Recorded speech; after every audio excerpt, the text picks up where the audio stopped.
One of my favorite aspects of Wargaming World War II is that nobody owns the Second World War IP, meaning we have a multitude of choices in regards to the miniatures we can buy, build, paint, and put on the table. Plastic seems to be the preferred material for most wargamers, and the number of options for plastic miniatures is increasing all the time. But with so many options, you might be wondering, which plastic miniatures are the best for bolt action? Is it the old breed, the Market Disruptor, the Juggernaut, or the new kid on the block? Well, best is a relative term, but let's explore the implications while we put 4 different manufacturers of 28mm plastic World War II miniatures to the test.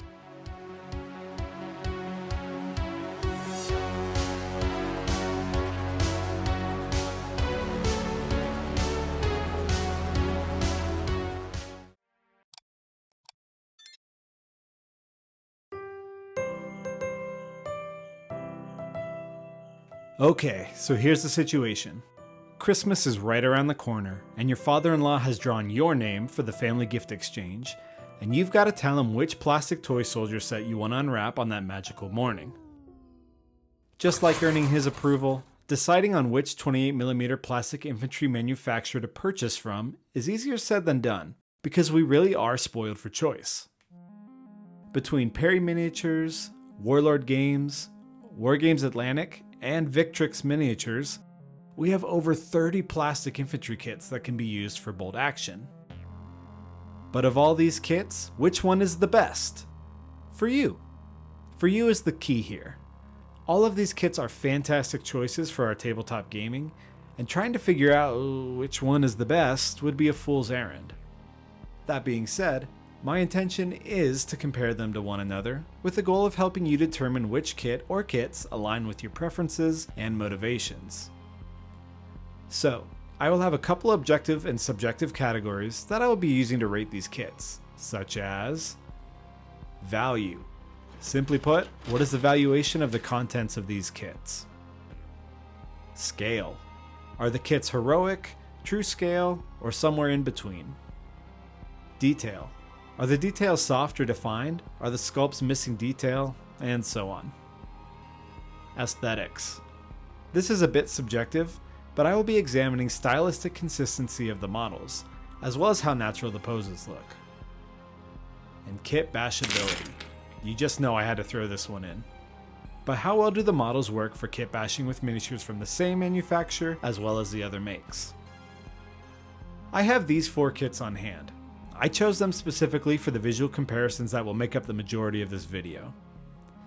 However, where applicable, I will speak to the range of kits offered by most of these manufacturers, and not just these 4 German offerings. Also, some of you might bring up the old Wargames factory Soviet and German plastics, but these are out of production and are quite difficult to get a hold of, so they will not be participating in the video. Okay, thank you for sticking with me through all the legalese.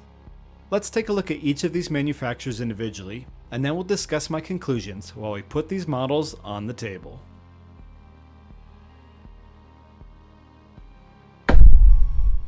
Perry miniatures are not the oldest of the World War II plastics, but the Perry brothers behind the designs have been in the sculpting game forever, going way back to old Games Workshop and beyond.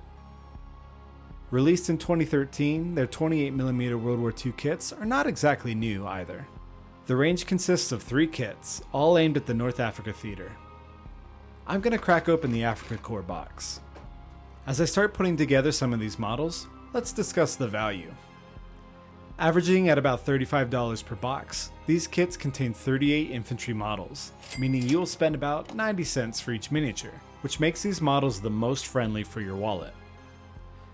The boxes come with all identical sprues, and alongside your typical assortments of light arms, support weapons like LMGs and anti-tank weapons are found on each frame.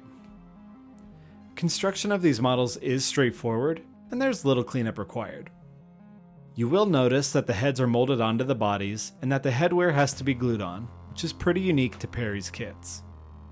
Looking at the completed models, the thing that immediately stands out is that Perry models lean heavily into the true scale look. If you're one of those types that are hyper aware of the scale difference between your 28mm miniatures and your 28mm armor, Perry is probably your best bet at true happiness. This true scale design is going to come into play with kit bashing, however.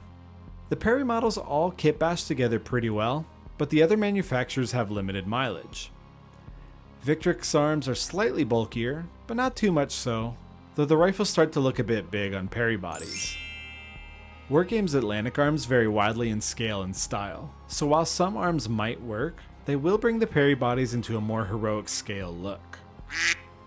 Most Warlord kits, with the exception being some of the earliest ones, are going to be much too heroic to make sense on Perry sculpts. When it comes to detail, the Perry sculpts are decent. Not great in some areas like the faces, but good enough in others like the pouches and the kit. Of course, spending some time in the painting step can really enhance what is there on the model.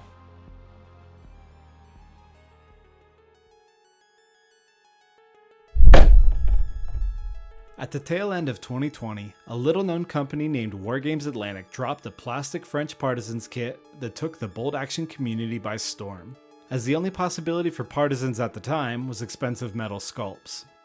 Building on their success, Wargames Atlantic would go on to release 6 more World War II plastic kits, and in my mind, they earned their Market Disruptor status when they put out their Italian and French kits. Warlord had been teasing their own plastic releases for these two factions, but Wargames Atlantic beat them to the punch, and Warlord was caught playing catch-up. While I've got their German Sentries kit on hand, I will be mixing in some Panzerlehr models as well, as the Sentries are understandably not the most dynamic bunch of miniatures. Let's talk value. Each Wargames Atlantic set for World War II retails at $38.95, but the number of models varies from box to box. Averaging 32 models per box, we'll say the general price per miniature is $1.21. Your valuation can also depend on the exact contents of the box.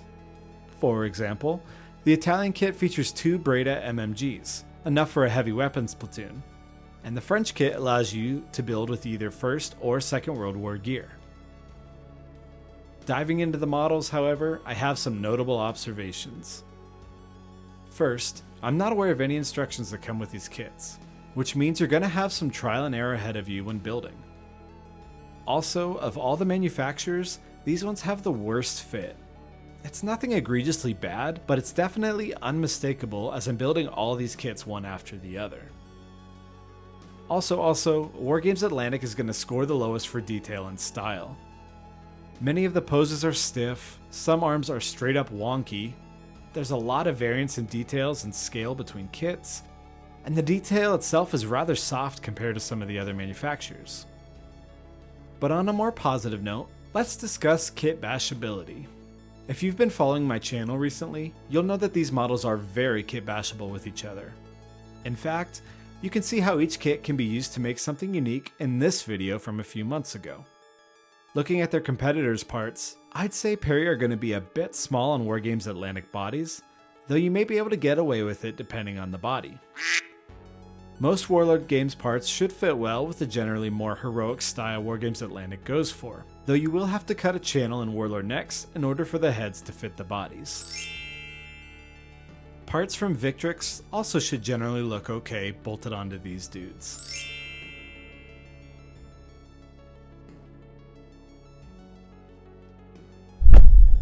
It makes sense that the first place people tend to look for models for bolt action would be the company that put out the rules for bolt action. Warlord has released more than 25 plastic infantry kits for bolt action, which is super impressive. Despite being the big dog on the 28mm World War II scene, Warlord is a relatively small company. Warlord boxes typically come with 30 dudes, and currently retail at $59 per box, which translates to about $1.96 per infantryman. This is the highest cost per model by far. But what does that premium price translate to in plastic?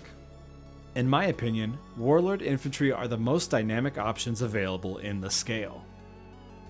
The sprues come with plenty of options for loadouts and kit, and the models are unmistakably heroic, which for me translates the best on the table. If you're picky, these infantry might look like giants next to their 28mm armor support, especially with Italeri crewmen. Oh my god, I need to make that bolt action and scale video. Their heroic nature also makes them the most fun to paint, with good details and bulkier aesthetics being easy to pick out with a brush. Starting with the kits released with Bolt Action V3, Warlord has really started to lean into a chunkier style, which may not be for everyone. Their earlier kits are a little smaller, but still maintain the heroic features. Most Warlord sprues will feature some support weapons, and their latest offerings especially give you options for more and more kit like flamethrowers, fixed machine guns, and bricks. Warlord is also the only manufacturer that includes 25mm bases with their models, so that's exciting. On the kit bashing front, these miniatures are supremely customizable. With the large number of kits released by Warlord, you really do have a ton of options for all kinds of different conversions. But do they play nice with other manufacturers? With Perry? No, they don't. Unless you want to put Perry arms on Warlord Japanese bodies, but that seems unlikely to me. I think there will be some good options for kit bashing with Wargames Atlantic, especially the heads, though you will have to figure out the missing neck on Wargames Atlantic heads. If you're sensitive to it, I'd also watch out for the differences in weapon sizes between the two manufacturers, as they can be drastically different. And finally, you might be able to get away with mixing these models with Victrix parts, especially if you're using some of the earlier Warlord kits that are slightly smaller. But speaking of Victrix,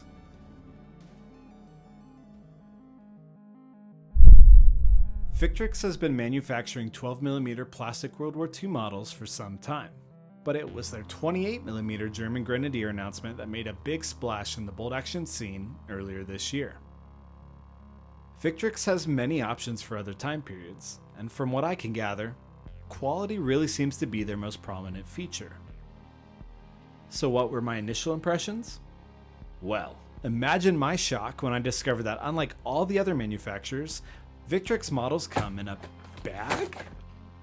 This will be an instant 10 out of 10 rating for those of you that hate cardboard, but for someone like me who has to try and film their packaging, it's an easy 0 out of 10. This bag contains 44 miniatures at a retail price of $57, which by my math makes each model worth $1.29. Probably most notable in this set is the inclusion of a frame of heavy weapons, which includes a medium mortar and a Panzerschreck, the first offerings of these weapons anywhere in plastic, as well as a fixed machine gun, giving you an instant heavy weapons platoon for bolt action. Victrix includes this really nice color instruction booklet, which is helpful because the construction of these models is unique. Where the other three contenders model their torsos with neutral shoulders, the intention being that most every set of arms can go with any torso, the Victrix method is specific arms and specific bodies. You do get options, as each body has a couple different sets of arms that will fit, but mixing and matching might require some work. Some arms are split into multiple pieces around the elbow, which means an extra step in the building process, but the fit is good and the instructions are clear.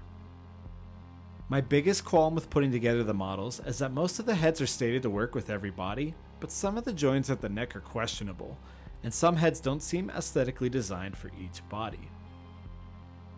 When it comes to detail, these are going to score the highest marks.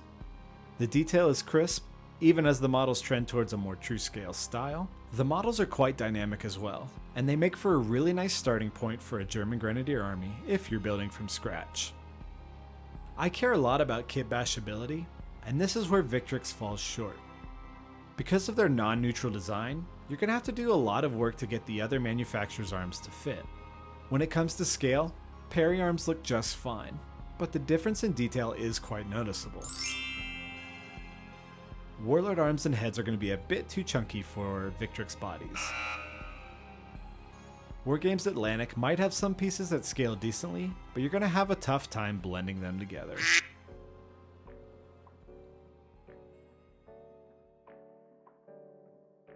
Alright, so we've examined the models, but let's do the most important thing a wargamer can do. Get them painted. And the only thing better than getting them painted is getting them on the table for some final conclusions. As I said before, all of these manufacturers are great choices for bolt action, but each manufacturer has their pros and cons, so let's do a quick recap.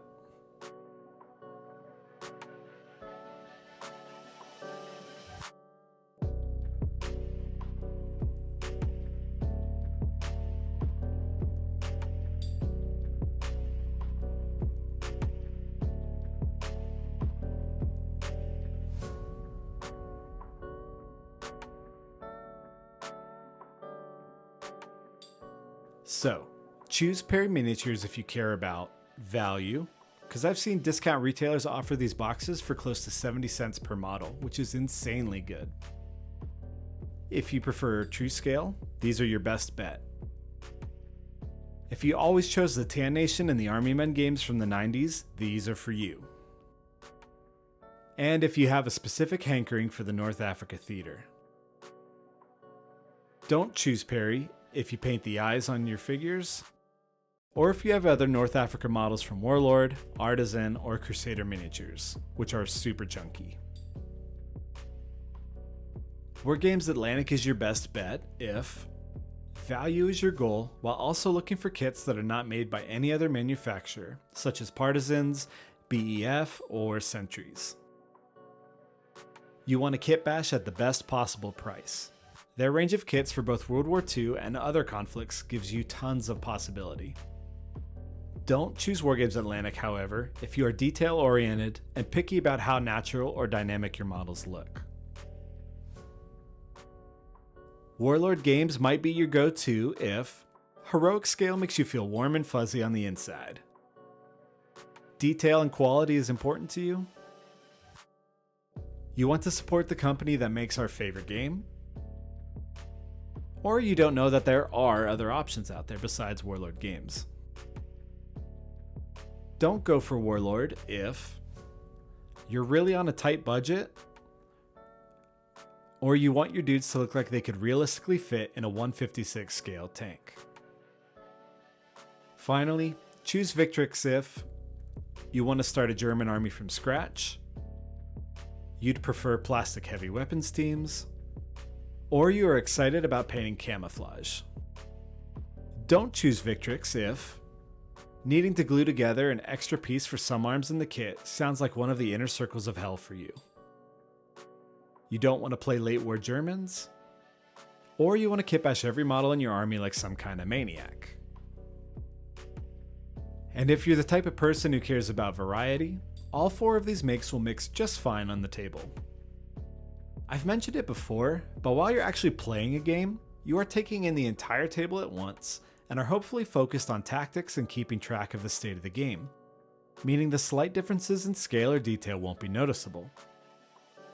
If you want a middle ground or care about how well your models match one another, Wargames Atlantic and Warlord are closer in style, while Perry and Victrix both lean into the true scale look. I hope this video has been helpful and gives you some clarity on which 28mm plastic infantry are right for you. I'm sure that there will be many differing opinions, since much of this video is built on the foundation of my own experiences and biases, so head on down to the comments and let me know what you think about these models and if I missed anything. If you like this kind of content and want to see more of it, don't forget to like the video and subscribe to the channel. It tells both myself and YouTube that these type of videos are worth spending the time required to create. But that's it for me, and we'll see you next time.